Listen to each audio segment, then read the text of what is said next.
I always thought our neighborhood was peaceful. Rows of pastel houses, clipped lawns, and a group of retirees who took HOA meetings way too seriously. I kept my head down, paid my dues, waved to the neighbors, and walked my golden retriever Buddy every morning. Life was good. Until I found the first letter taped to my door. Violation #221B. Grass exceeds acceptable hue range, too yellow. Immediate correction required within 48 hours. I actually laughed. Too yellow? It was winter. But the laughter didn't last long. The HOA president, Karen Wilkins, appeared at my mailbox like a horror movie villain wearing pearls. She said, "We have to maintain standards, Mr. Carter. One violation can affect property values." I bit my tongue and reseeded my lawn. But soon came another letter, this time about Buddy's unauthorized decorative collar. Apparently, his blue bandana disrupted neighborhood uniformity. That night I vented to my wife, Sarah. "They're policing my dog's accessories now." She laughed, but I caught the worry in her eyes. By the third letter, over a garden gnome my niece gave me, I realized this wasn't random. I was being targeted, and I had no idea how far this HOA was willing to go. Things escalated fast. Karen started inspecting my yard every other day, clipboard in hand, her perfume strong enough to choke a horse. I'd catch her peeking over my fence like a nosy hawk. One morning, Buddy barked at her through the gate. She glared at him like he was a criminal. "Aggressive behavior," she muttered. I swear if she could have fined him for barking, she would have. Then came the courtesy warnings. Notice: pet noise exceeds acceptable decibel level. Reminder: trash bins not aligned at regulation angle must face east. I thought it was a joke until I got a $200 fine. I attended the next HOA meeting, determined to reason with them. The room looked like a cult gathering, Karen at the head table, flanked by her loyal board members, Ned, the self-proclaimed security captain, and Linda, who tattled on anyone with a garden flag. I calmly explained the absurdity of the fines. Karen smiled thinly and said, "If you can't follow the rules, perhaps this neighborhood isn't the right fit for you." That night I installed cameras around my property. Not out of paranoia, out of necessity. Because something in Karen's tone chilled me. She didn't just dislike me. She wanted to break me. And Buddy, poor Buddy, had no idea he'd soon become her next target. It started subtly. Footsteps at night. A car idling near my driveway. Once I caught Ned shining a flashlight toward my backyard. When I confronted him, he said, "Routine HOA safety check." Buddy growled at him. "Good boy." A week later I received another letter. Due to ongoing pet complaints, the HOA will perform an inspection to ensure compliance with animal ordinances. I called the city. No such inspection existed. The HOA had made it up. I showed Sarah the footage from our new camera. At 2:13 a.m., someone in a reflective vest opened our side gate. Buddy barked, the figure froze, and then ran off. I took the video to the police. They shrugged. "It's private property. Unless they take something, there's not much we can do." I started sleeping lighter, keeping my phone by my bed. Buddy began staying close to me, even at night. He sensed something wrong. Then one cold Thursday at 3 a.m., I woke up to silence. No barking. No sound. Just nothing. I ran outside barefoot. The gate was open. The leash hanging loose. Buddy's collar on the ground. He was gone. And I had a gut feeling it wasn't random. I spent that morning driving through every street, calling Buddy's name. Nothing. I posted on local forums, shelters, Facebook, everywhere. Hours passed. Then Karen showed up, sipping her coffee like she was watching a parade. "Oh dear," she said with fake sympathy. "Perhaps he ran off. Maybe too noisy for the neighborhood." I clenched my fists. "You had something to do with this." She laughed. "That's a serious accusation, Mr. Carter. Be careful." When she left, I checked my footage again. The camera near the gate had gone black at exactly 2:59 a.m. Someone had disabled it. The same minute Buddy disappeared. I called a private investigator, a retired cop named Hank. He agreed to help. "This smells bad," he said. "Real bad." That night, Hank texted me. "Checked HOA patrol logs. No record of any officers in your area. But Karen's car left at 2:40 a.m. 2:40. 20 minutes before Buddy vanished." I drove past Karen's house. Her driveway was empty and her trash bins, normally obsessively aligned, were out of place. Something told me this wasn't just pettiness anymore. This was personal, and I was going to find out why. Days turned into a blur of dead ends. Shelters, parks, animal control. No sign of Buddy. Then Hank called. "You might want to sit down." He tracked Karen's movements using neighborhood security cameras. At 3:15 a.m., her SUV appeared near the highway. Something large in the back seat, covered with a blanket. I confronted her at the next community cleanup. She froze when she saw me. "Where's my dog, Karen?" "I have no idea what you're talking about," she said, voice trembling but forced. "Maybe you should control your emotions." "Funny," I said, "because the camera saw your car on Elm Road that night." Her smile faltered. "You're harassing me now, Mr. Carter. I'll report you." "Report me?" She took my dog. I printed the footage, left copies in every mailbox. Neighbors started whispering. Some even came to my door, quietly supporting me. By the end of the week, Karen filed a defamation complaint. The HOA board backed her up, but the cracks were showing. Then a stranger messaged me online. "I saw your post. I think I've seen your dog. Small town 2 states over. Chain near a rest stop." My blood ran cold. 2 states over. That's where Karen's sister lived. I didn't even think twice. I grabbed my keys, a thermos of coffee, and hit the highway before sunrise. Hank rode shotgun, his old badge still clipped to his jacket. 6 hours later, we pulled into a rundown gas station off Route 94. And there he was, Buddy, chained to a rusty pole, formatted, eyes tired but alive. I ran to him. He barked, tail wagging weakly, and I dropped to my knees. "Hey boy, I got you." The owner of the station came out, confused. "That dog? Some lady dropped him off 3 days ago. Said she couldn't keep him no more." I showed him a photo of Karen. He nodded slowly. "Yeah, that's her." Hank called the police. This time they couldn't ignore it. It was animal theft across state lines. Karen had officially crossed into felony territory. On the drive back, Buddy slept across my lap. I looked at Hank and said, "We're not stopping here." He grinned. "Good.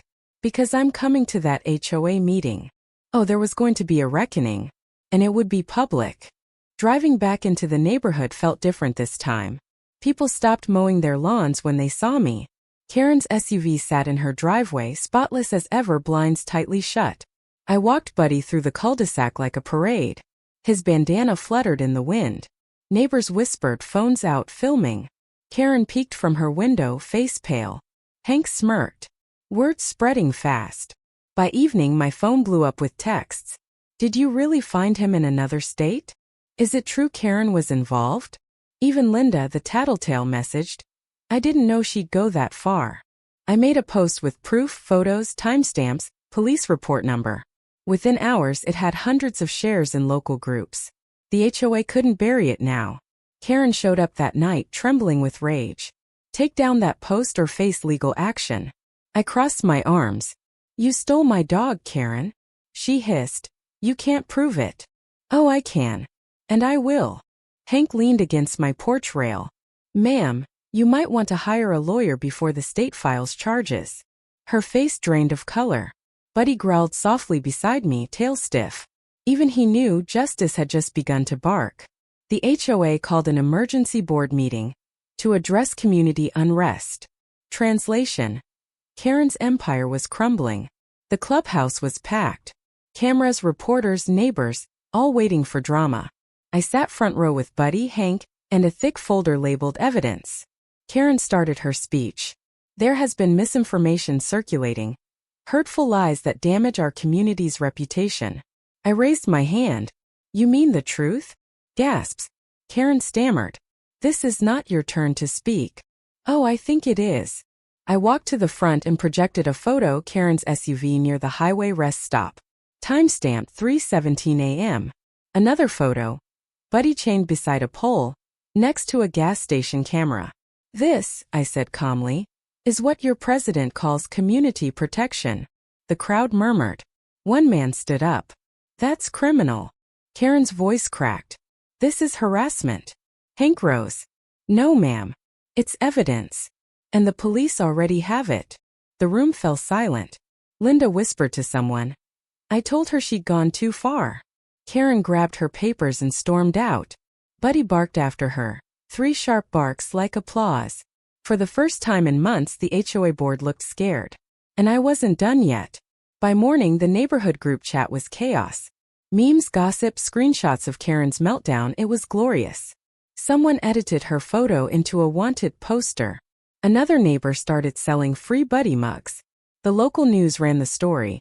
HOA president accused of pet theft. Karen vanished. Her mailbox overflowed. The HOA released a vague statement. We take all allegations seriously and are reviewing leadership. But I wasn't letting them sweep this under the rug. At the next meeting, I proposed new bylaws. No HOA official can access private property without consent. No board member may issue fines without photographic proof. All cameras in common areas must be publicly logged. The crowd cheered. Even the quiet retirees clapped. Ned tried to object. This undermines authority. I smirked. Maybe authority shouldn't need hiding places. A vote was called. The motion passed overwhelmingly. That night Sarah hugged me. You actually changed something. Buddy wagged his tail like he understood. Still, part of me wondered where Karen had gone. People like her don't disappear quietly.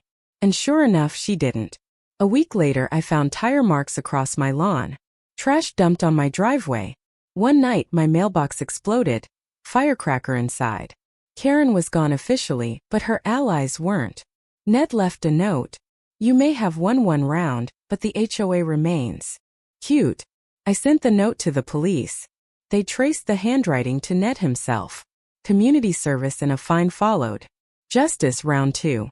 Meanwhile, the HOA board scrambled to find a new president. Nobody volunteered. Eventually, an older woman named Martha stepped in. She baked cookies, smiled genuinely, and said, We'll fix this mess, son. And she did. She restored sanity, rolled back half the dumbest rules, refunded unfair fines, and banned night inspections altogether. Still, every time I walked Buddy, I noticed new faces watching. Some were grateful, others bitter. Karen had created a cult of control, and it wasn't fully gone yet. But that's the thing about control. It doesn't survive sunlight. And I had plenty more to shine. Just when I thought peace had returned, I got a letter. No HOA logo, no return address, just my name. Inside. You think it's over? Watch your dog. Hank ran a trace, postmarked from the next county. Karen territory. 2 nights later, I caught a shadow near my fence. A figure with blonde hair and a flashlight. I shouted, Karen. She bolted. Buddy barked furiously, yanking his leash. Hank filed for a restraining order. She's spiraling, he warned. The police caught her 2 days later, trespassing on another resident's property. She'd been leaving threatening letters, trying to intimidate witnesses. The charges stuck this time. Theft, trespassing, harassment. She pled guilty to avoid jail time but lost everything. The presidency, her position, her spotless reputation. When the court banned her from entering our neighborhood again, I took Buddy for a long walk past her old house. I swear he paused at her empty porch, sniffed the air, and wagged his tail like saying, We won. And for the first time I laughed, really laughed. Because we had, after Karen's arrest, the neighborhood felt lighter, like the air itself had cleared. People smiled again. Kids played outside. Even the board members seemed embarrassed by what had happened. Martha, the new HOA president, invited everyone to a community healing barbecue. I almost skipped it, but Sarah insisted. You need closure, she said. So I went. There were burgers, laughter, and for once not a single clipboard in sight. Neighbors I barely knew came up to me. We're sorry, Carter. We should have spoken up sooner. I smiled. Better late than never. Buddy was the star of the event. He ran around in his bright blue bandana, tail wagging. Kids took selfies with him like he was a celebrity. Martha handed me a certificate. In appreciation for your courage and persistence, this community recognizes Mr. Carter and Buddy for defending what's right. Corny. Sure. But it meant something. When the fireworks began that evening, Buddy sat beside me, head on my knee. Sarah whispered, You really changed this place. Maybe. Or maybe I just reminded people that power only works when you let it. Either way, we had peace finally. Or so I thought. A week later, Hank dropped by holding a box. "Found this in Karen's old office," he said. "Thought you'd want to see." Inside were binders, letters, and receipts. Dozens of them. Karen had been using HOA funds for personal expenses, gas, salon trips, even security patrol reimbursements that matched her own mileage.